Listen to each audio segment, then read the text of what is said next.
My name's Ken Novenstern from Fredman Baken Novenstern, LLP. And I had an experience earlier in the week with a client, which is not uncommon.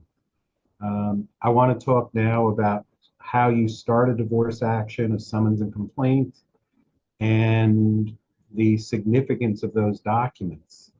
So my client and I were going over the summons which the other side served, and they served it on me because my client agreed that I could accept service on his behalf so that they did not have to send someone out to his home and personally hand him the document. So that's something to be aware of. And so we were going over the summons. We were going over the relief requested paragraphs in the summons. And you should be aware that a summons is the way that any lawsuit is started in New York State. And usually the action is started with both a summons and a complaint. And there are slight differences, but the most important thing is that that's how you commence a divorce action in New York. In regard to the relief that's requested in the summons or the summons and complaint, there's a typical, and I hesitate to say it, but standard set of paragraphs of relief being requested.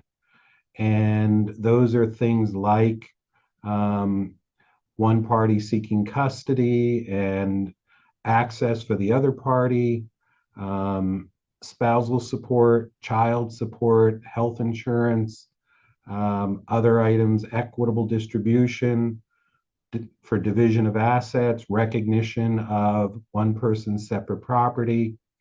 And so when someone sees this document for the first time, often they are unnerved by it. And so I just want to demystify the document a little bit because it's really indicative of the beginning of the case. And once we get that beginning done, most of the time those documents are really forgotten until later in the case. They still have to be done properly, but you shouldn't get overly upset by what you see in those documents and the relief that's being requested in those documents. And I spend time trying to diffuse that emotional reaction. And that's what I was doing earlier this week in speaking to this client. And what happens is I think clients see these requests for relief and they automatically fear that somehow this is the word of God and that, the other side is going to get these things automatically. And the reality, as I've discussed in many other videos, is well over 90% of all divorces in New York end up in a settlement. And so these are just sort of the preliminary statements as to what someone is looking for. And there's the opportunity to prepare an answer to the complaint where you can put the same kind of request for relief in the answer, and you can assert your own counterclaim as part of that. And so don't be so afraid or shocked or thrown off when you see that initial summons or summons and complaint. It's really just the beginning of a process.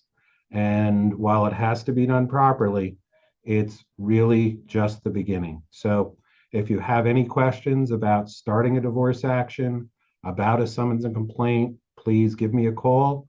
My number is 914-997-9070, and I look forward to talking with you.